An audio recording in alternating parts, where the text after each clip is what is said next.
నీకేం కావాలి? నాకేం అక్కర్లేదు. మరెవరికి కావాలి? రాజకీయాల్లో సిస్టమ్ ఉండాలి. ఎలాంటి సిస్టమ్? భక్తుల కోసం తిరుపతి కొండపై ఉన్న సిస్టమ్. నువ్వు తాగుబోతువా తిరుగుబోతువా, రౌడీవా గోండావా అన్నది మాకు అనవసరం. తిరుపతి కొండపైకి ఎక్కాలంటే మాత్రం భక్తుడిగా మారాలి. కొండపై ఉన్నంతసేపు తాక్కూడదు, తిరగకూడదు.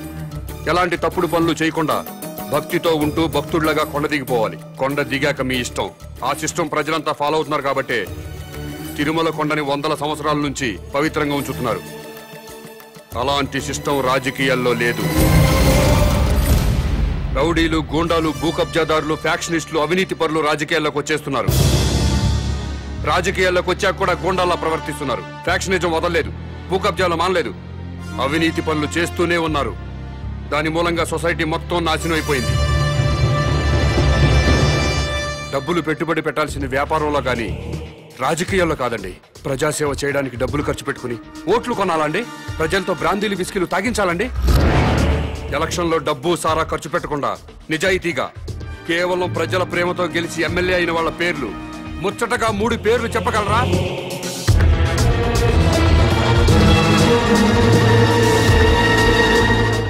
పది కోట్లు ఖర్చు పెట్టి ఎలక్షన్లో గెలుస్తున్నాడంటే రేపు 100 కోట్లు సంపాదించుకోవచ్చన్న వ్యాపార సూత్రం తప్పితే ప్రజాసేవ చేయడానికి కాదు.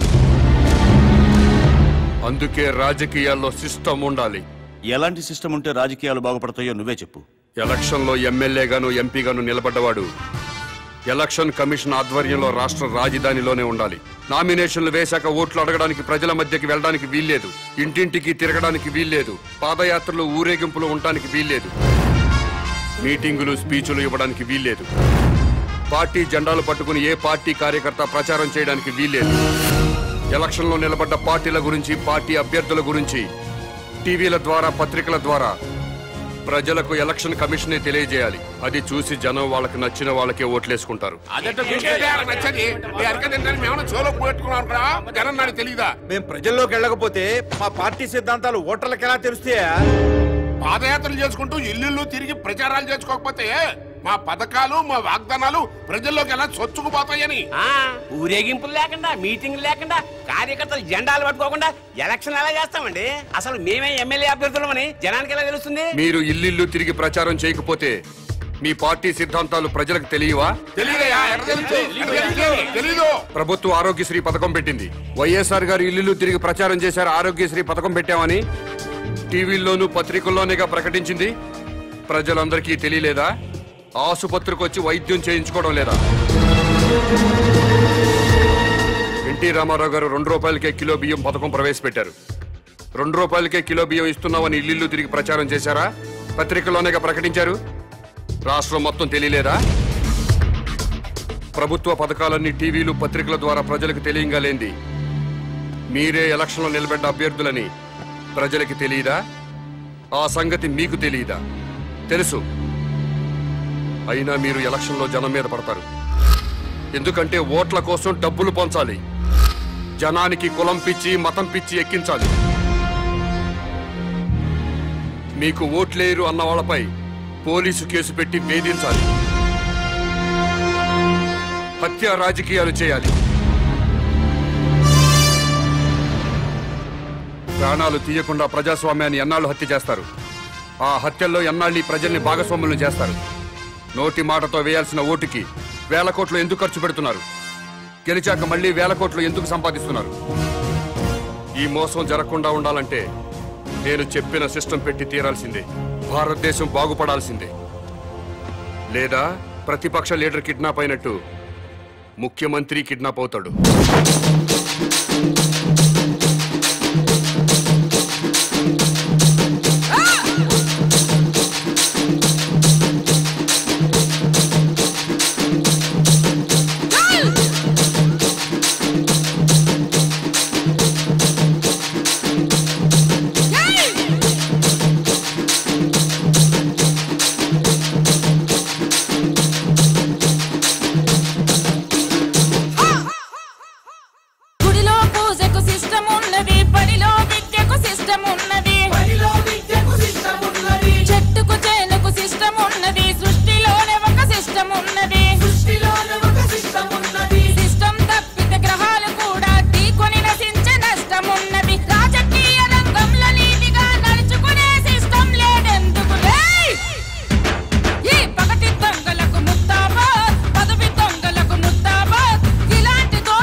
ముఖ్యమంత్రి గారి భార్య ఆరోగ్యం మరింత క్షీణించిందని ఆసుపత్రి వర్గాలు తెలియజేశాయి.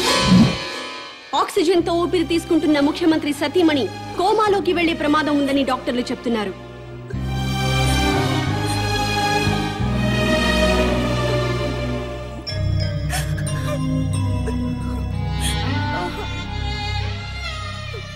ఆశయం గొప్పదే, అమ్మా గొప్పదే. మాట్లాడు. ఎవరో? Hello daddy. అమ్మా విజయ. మమ్మీని చూడాలనుంది డాడీ. నన్నెవరూ కిడ్నాప్ చేయలేదు డాడీ.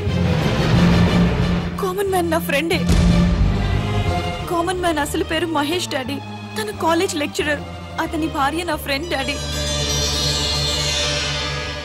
మహేష్ కుటుంబానికి మీ రాజకీయ నాయకులే వాళ్ళ స్వార్థం కోసం అన్యాయం చేశారు డాడీ. ముఖ్యమంత్రి వెంకటేశ్వరరావు గారు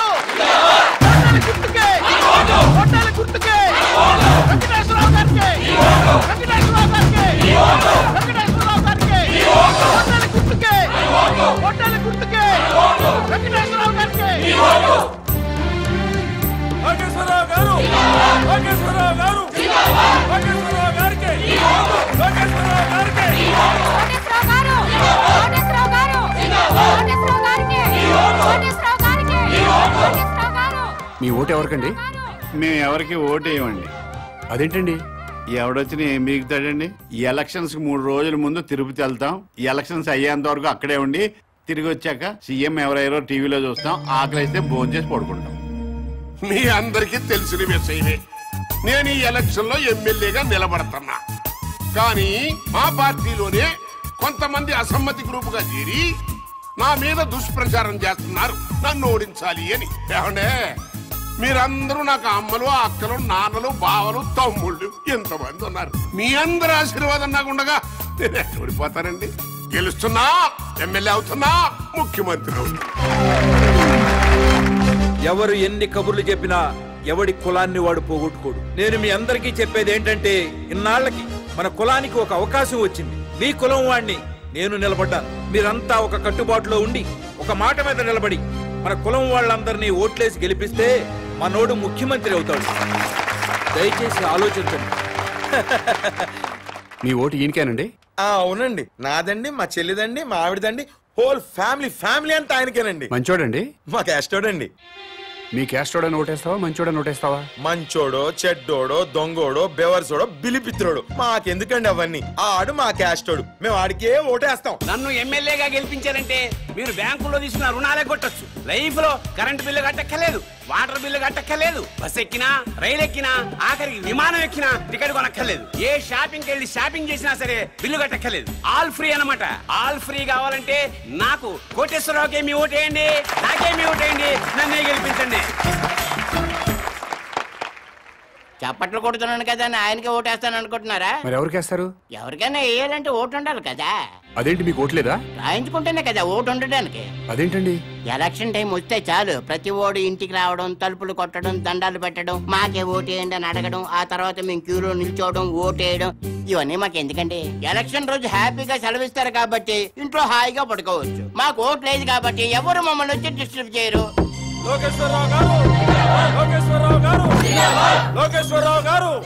నమస్తే అండి. నాకు ఒక్కసారి అవకాశం ఇవ్వండి. తప్పకుండా మనకే చేద్దాం సార్. థ్యాంక్ యూ అమ్మా. మీరు కూడా మనకే చేద్దామండి. థ్యాంక్స్ అమ్మా. లోకేశ్వరరావు గారికి, లోకేశ్వరరావు గారికి, లోకేశ్వరరావు గారికి.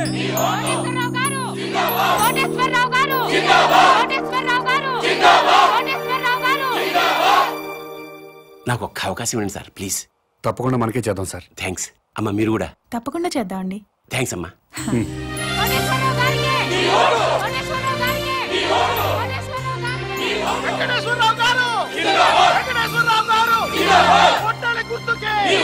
నమస్కారం అండి.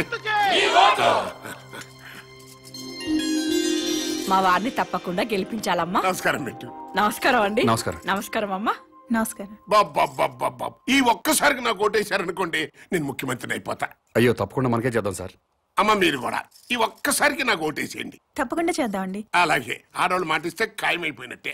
మనకే చేద్దామండి. అరే నోర్మిండే పొద్దున్న లోకేశ్వరరావు వచ్చి అడిగితే మీకే ఓటేస్తాము అన్నారు. మధ్యాహ్నం కోటేశ్వరరావు వచ్చి అడిగితే మీకే ఓటేస్తాము అన్నారు. ఇప్పుడు మేము వచ్చి అడిగితే అయ్యా మీకే వేస్తామండి అంటారు. ఇంత డైరెక్ట్ గా అబద్ధాలు ఆడేస్తారండి మీరు.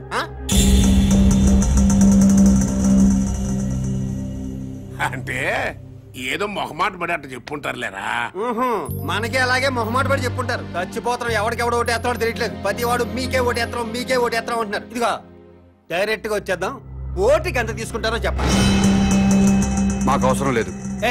అవసరం లేనప్పుడు మీరు మాకు విషయం డైరెక్ట్ గా చెప్పండి. ఓటు వేస్తావనో ఏవనో మాకు ఒక లెక్క వస్తుంది. అదే ఊరుకా ఏదో కుర్రతనం మాటలేండి. రే అది సీక్రెట్ బ్యాలెట్, ఓపెన్ గా చెప్పరు. డాడీ పద పద పద.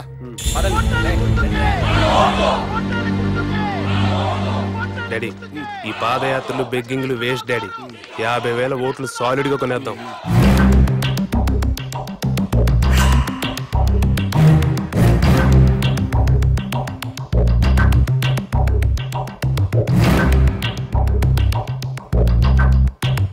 మూర్తి, నీకు నా నియోజకవర్గంలో సర్పంచులు, ఎంపీటీసీలు, జడ్పీటీసీలు, కుల పెద్దలు అందరూ బాగా తెలుసు. మా పార్టీ వాళ్ళే కాకుండా 50,000 ఓట్లు బయట నుంచి పడాలయ్యా. పడాల్సిందే అంటే కొనాల్సిందే సార్. అది జనరలే కదంటయ్యా.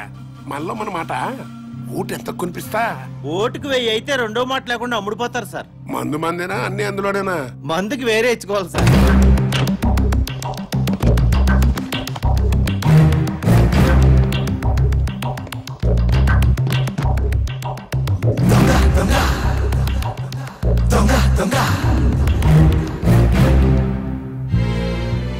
ఓటుకు 1000 చొప్పున 50,000 ఓట్లు 5 కోట్లు, మందుకి 75 లక్షలు. అవిగో పెద్ద సూట్ కేసు ఓట్లకి, చిన్న సూట్ కేసు మందుకి. మీరు గెలిచిపోయారు సార్. చెప్పు, ఓటుకి ఎంత ఇచ్చాడు? ఓటుకు 1000 చొప్పున 50,000 ఓట్లు 5 కోట్లు, మందుకి 75 లక్షలు. వెంకటేశ్వరరావు ఓటుకి 1000 రూపాయలు ఇచ్చాడు, నేను 1500 ఇస్తా. అతను మందుకి 75 లక్షలు ఇచ్చాడు, నేను 1,50,00,000 ఇస్తా. అంటే టోటల్ గా 50,000 ఓట్లకి 9 కోట్లు. లెక్క చూసుకో. వాడెంత పంచాడు, వీడెంత పంచాడు? ఓటుకు 1000 చొప్పున 50,000 ఓట్లు 5 కోట్లు, మందుకి 75 లక్షలు. వెంకటేశ్వరరావు ఓటుకి 1000 రూపాయలు ఇచ్చాడు, నేను 1500 ఇస్తా. అతను మందుకి 75 లక్షలు ఇచ్చాడు, నేను 1,50,00,000 ఇస్తా. ఓటుకి 2,000, 50,000 ఓట్లకి 10 కోట్లు, మందుకి 3 కోట్లు తీసుకో.